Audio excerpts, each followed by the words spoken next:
Hi, everyone. It's Michelle from Connections Resource Center. Good morning. Good Monday morning. I hope you're all doing well and that you had a great weekend. I am really excited to welcome Taylor Monette today, who is here from Jeunesse Idem. Taylor is working as an intern at Jeunesse Idem as she completes her bachelor degree in social work. How are you doing this morning?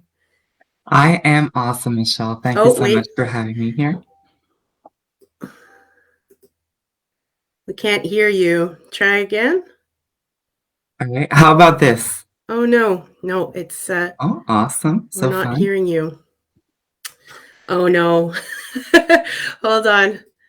We have some technical difficulties for this for our Monday morning bugs. Oh, you can. I can't hear her. Natalie tells me that they can hear you, but I can't. Oh, okay. Okay. I That's see. that's strange. Okay.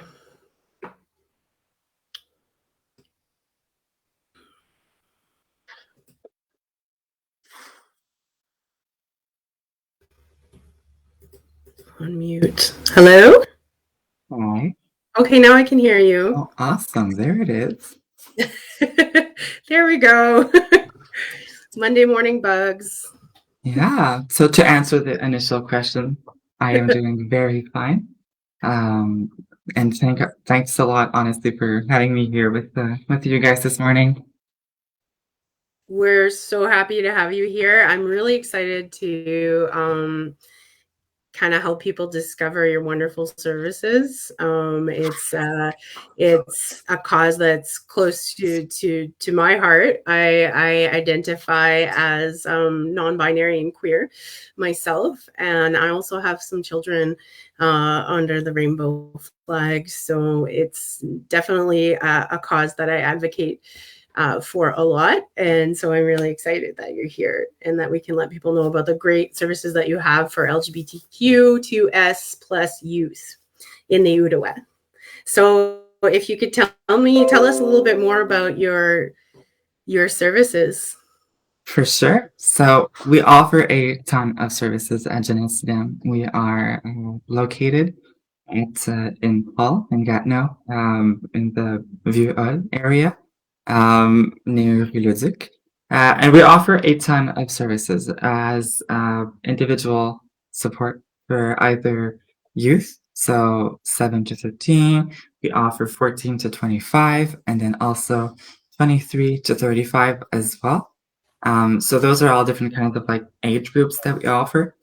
We are currently running two groups that one started last week and then another one that's starting in 2 days on Wednesday. One is a trans youth group from age 12 to 17, and then another will be the parents group. So a place for parents of either trans childs, non-binary childs. It could even be children from sexual diversity as well. So anything goes from like gay, bisexual, pansexual, etc., where they can come and discuss how they're feeling and learn a lot about their child's transition. So those are different kinds of groups we offer. We offer as well help in high schools. We offer a lot of help, honestly, with ally groups. So either gay straight alliances or the actual ally community group in the school. We offer um, training for people that are there, either the kids or the staff. And yeah, we tend to offer a lot of support for the allied groups. We also do a lot of activities as well during the year. Uh, for example, this fall we had a pumpkin carving competition.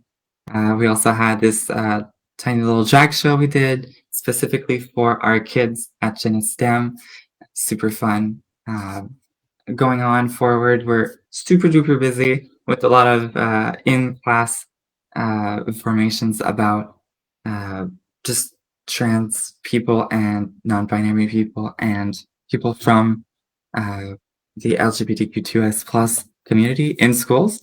So we're super busy with that, but honestly, I cannot wait to see the different kinds of activities we're going to get started summer, and we're also kind of like a major part of work of the organization. Sorry, about the Pride Day or the day against homophobia and transphobia in Outaouais Mhm. region, which is the 17th of May. We do a lot of the programmation for that, and we also offer a lot of activities during Pride Month as well. So that honestly is a pretty decent rundown of all the different kinds of activities Jeunesse Idem runs. In a nutshell, eh? Basically, yeah. Yeah, yeah, yeah. Wow, that's really amazing. So support for parents, support for the youth, support for schools, and the community at large. That's really great.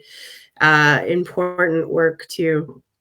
So my question for you is, I'm a parent of children under the LGBTQ2S plus rainbow, and I mean, ultimately for me, the dream is a world where my kids can grow up feeling safe, understood, welcome, loved. And although we've come a long way, queer people still face underrepresentation, marginalization, and unfortunately violence. So as a parent, you think of those things not only for myself as a queer person, but my children, like mama bear thing, or what's the gender neutral term for that? There isn't one. I can still identify as mama bear for sure. Um, so we still have work to do. What can our users do? Well, you users, our viewers, sorry, or service users, our viewers, our listeners. What can everybody listening do to help us build a more inclusive community?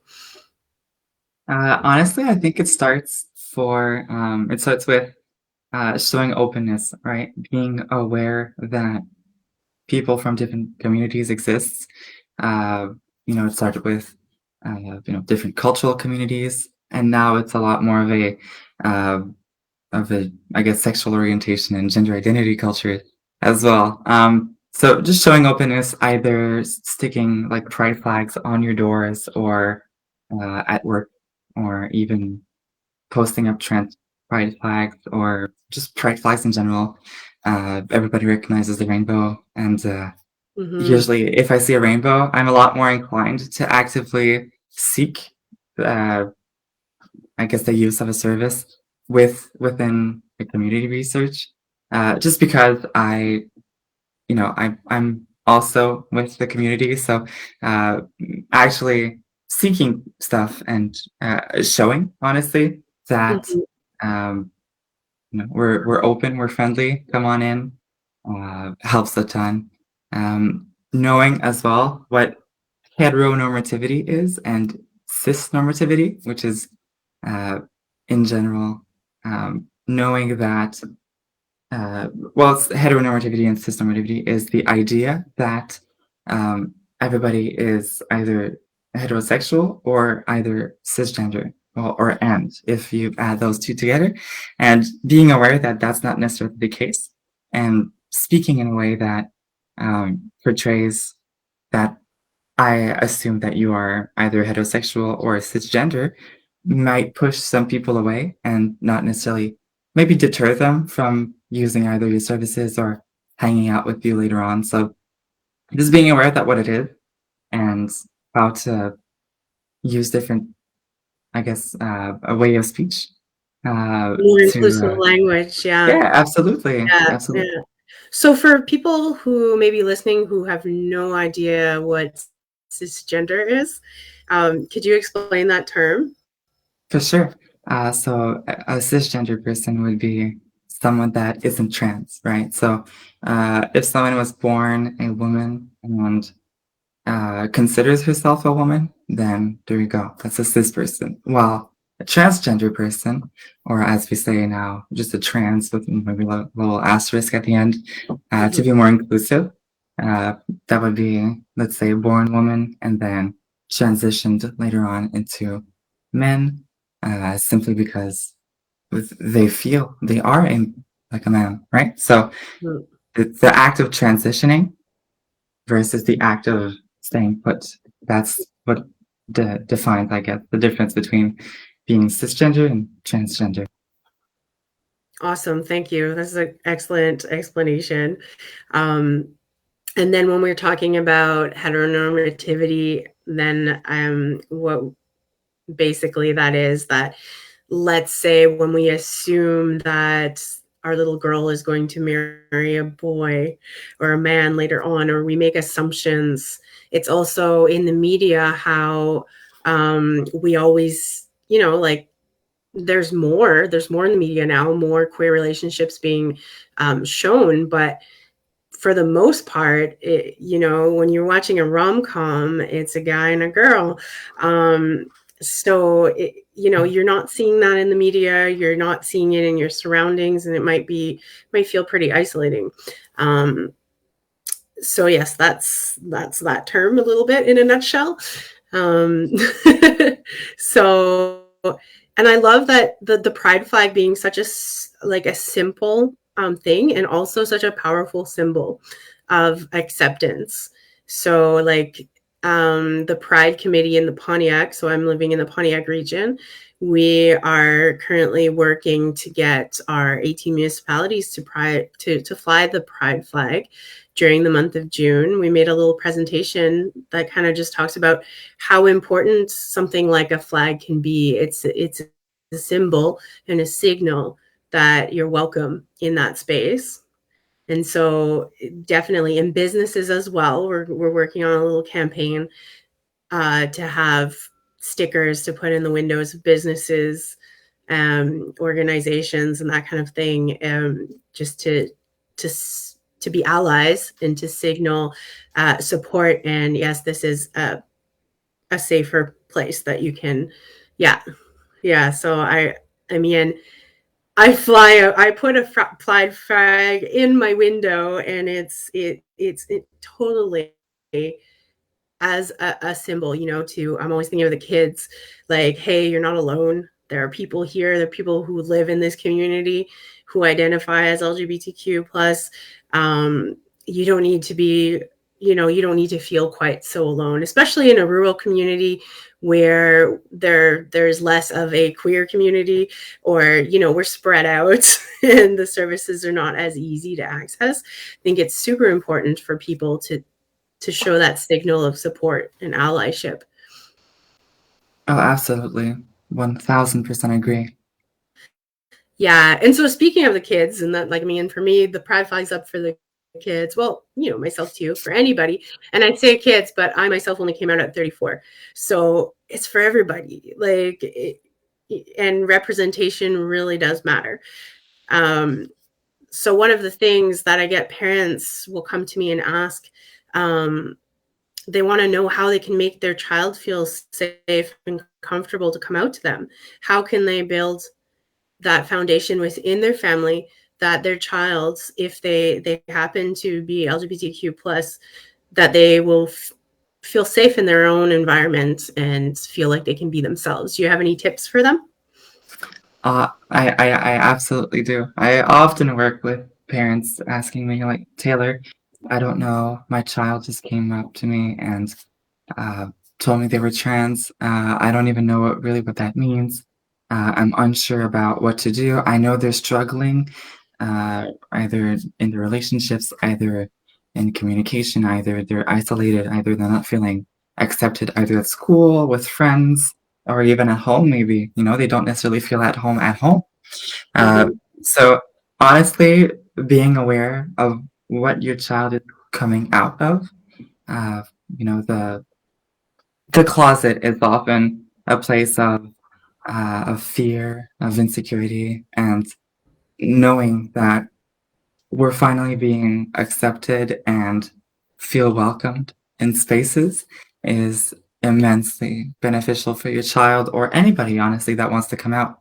Mm-hmm. So being there, not necessarily going for the, oh, I knew something was different with you, Mm-hmm. but just being there and being like, okay, awesome. Right? Let's, it doesn't change how I feel about you. I still love you. Being there, reminding people that, hey, that's okay. another beautiful facet of what you are as a person. So yeah, just honestly asking them, your child or whoever you're helping, like, hey, I want to be an ally to you, right? I want to be there to help you, to support you, to see you grow and be the fertilizer I guess you need to grow. How can I do that? Just asking them, Mhm. because they know, right? They know what they need to, and if they don't know, help them seek help, right? Yeah, There's the CRC, there's Jeunesse Idem, there's a, and I say a ton with some big old air quotes, yeah. but they're there, right? And if not, you can always find someone somewhere that's queer friendly and has a little bit of relationship advice to give. And yeah, there it is. Honestly, that's where to start with parents helping their child. Like showing support from the get-go. So like one of the things I would say is seek out LGBTQ plus literature from a young age. Just have it as a normal part of life. Don't make, when you're talking to your child, don't make assumptions about who they may like. Don't make assumptions about what their sexuality might end up being. And they're kids. It's okay to let them explore different identities. It's okay to, just be open to those things. I think having books there within the collection and not necessarily having to point it out as something special or different, but just having it be part of the everyday life, like books that might depict different types of families with, like, two dads, two moms, or books about when transgender kids can be really excellent, just to let them know what that it's a possibility. um, because especially in smaller communities, they might not have many people in their surroundings to show them that, or to kind of um, for them to look up to emulate, to see that, okay, this is a possibility. uh, because whether or not they learn about it or not when they're younger, it's not going to change whether or not they're gay.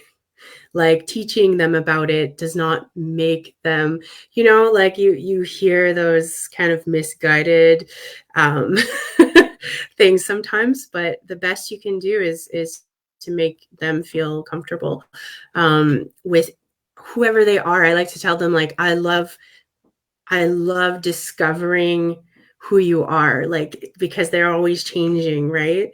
And I'm always here for that. I'm always here. Whatever you change your mind 10,000 times, I'm happy to be along for the ride, and just to learn who they are. I think that's an incredible privilege that we have as parents, and we shouldn't necessarily try to put our own ideologies onto our children, and just be completely open. Um, that's my take as a parent. um, and I do have children who are under the rainbow, so and they did feel comfortable, coming out. It's not a big deal. Because it's not a big deal uh, when you make it part of the everyday discussion. And then I have a comment from Nat, which I'll just pop up on the screen. She said, my child's school just started a pride group for both children who are LGBT, okay, and their allies. That is perfect. I think if there's anybody in schools listening, it's a simple thing that you can do to really show the kids within the school that they're accepted and safe there, and it makes a really big difference. I'm glad they're doing that. Yeah, so usually the parents who will ask me those questions, though, are not the ones who are not accepting. They want to learn how to help. But what about the kids who don't find that support within their households? Where can they go? What can they do to feel less alone, to get some questions answered? That's honestly a question I get so often. Like, I'll have a child in, in individual therapy, and they're asking me, well, my parents aren't necessarily too open with the idea of, uh, the queerness in general, and I don't really know if I'm feeling safe to come out, and it honestly tears me apart to hear that still, regardless of if their child comes out or whatever, if they're not exactly what they imagined it to be, then they're not even a child to them, right? And I've seen it too often where, kids will have to leave their household to either go with community housing, get help with social services and whatnot, and it tears me to shreds, right? I know it's Um, heartbreaking. it's so Definitely. so hard, Yeah. uh, but making sure that uh, either being a safe space for the children around you, I guess, would Mhm. be a good way to start. And as the queer person in the situation, knowing who your allies are, knowing where to go if you're not feeling safe, who to call, and what to do, and depending on the situation, right? If it's physical abuse, if it's uh, psychological abuse, financial, social, etc. Being aware of what those are, seeing if you're living the effects of them, Mhm. and seeing what you can do to resolve the conflict or the situation. Sometimes, all the parents needs is uh, a little bit of motivation and a little bit of information uh, Mhm. to figure out why their child isn't doing okay and why and what to do. But Mhm. if the parent doesn't want to cooperate, then maybe it's a sad reality, but moving on Mhm. and finding a place where we're all safe and secure is Mhm. our safety is priority. So honestly, I would say be safe and it'll get better. Yeah, yeah. That tagline, right? It's not for nothing. It will Yeah, get better. Yeah. It can be as a child or youth, you're in such a powerless situation sometimes. And it is a dark reality that LGBTQ plus youth end up on the streets, end up not being homeless and not having a place to go. So it is important within our communities, within our schools, within our own households to show that kind of support. So and to for you to be here today, so important to help educate our community. And then, of course, I imagine that those youth can call Jeunesse Idem if they're looking for always, support. Yeah, yeah. So, always. Our phone number is located on our Facebook page. If not, I think it's 819-776-1445, if ever. And yeah, I'm going to share that information in the chat actually, so that people can find you. of course, And we're the most active, I guess, on Facebook yeah, and yeah. Instagram. We don't necessarily have a website going on right now, but I think it is in the making and soon to be. Uh, Maybe I'll see it in my, I guess, intern lifetime. Uh, but Hmm. honestly, the Facebook does a great job. We keep you guys updated on what kind of activities we got. We keep you guys updated on the different subjects of our different groups that's going on during the month. We're keeping you guys updated with different uh, information about either laws that is being put up, either uh, activism movements that are going on in the Outaouais region. We also follow Pontiac as well, so everything that's close to home is our home, I guess. Hmm. And yeah, we just basically keep you guys posted on what's going on with Jeunesse Idem, what's going on with the community, and being there to support. We also respond to messages pretty darn fast, if you ask me. So shoot us a message on Facebook. We'll answer. There's about we're four people that actively respond to messages. Three employees and then me as the intern. And yeah, it's that's what we do. That's where we are. That's great. And I mean, you guys are such a needed service And I thank you from my, from my heart. Thank you. Thank you for the work that you're doing in our community. Yes, and make sure to like and follow Jeunesse Idem's Facebook page. Um, for sure, show your support, be a good ally, or if you're in the community, get all sorts of resources and great info from them there. Um, if there's anything else that you want to highlight? Any? We're yeah, of course. We're planning on starting another closed group for our 23 and 35 age group. So anybody that's between the age of 23 and 35, and our people from the community can join. We're going to talk about different kinds of subjects. We're going to talk about self-discovery, acceptation, and then just the different kinds of resources that exist. Usually lasts around 6 weeks, so keep an eye out for that. And yeah, the next big thing will be homophobia and transphobia. Uh, I guess In the May, the international. yeah, Yeah, exactly, yes, exactly. yes, 17th yeah. of May. It's coming up. I'm so anxious for Right. spring. So anxious for spring, yes. And then in the Pontiac region, I just wanted to let everybody know that I'm working with the Pontiac Pride Committee, and some other partners as well to organize a family pride event in June. So June 11th. Keep your eyes and ears open for more information about that. And I am looking for youth. So I'm looking for youth, whether you're an ally or LGBTQ plus, doesn't matter. Anybody who wants to help get on board and help organize this great little festival that we're going to show our pride in the Pontiac this year. It'll be the first time that we have an event like this, so it's pretty exciting to have it, because usually we have to go to Ottawa or to Montreal to celebrate a little bit of pride, but we're going to have a little something for the first time this year. If you are interested, um, totally reach out to Connections, and I will be super happy to have you on board to help with the planning of that.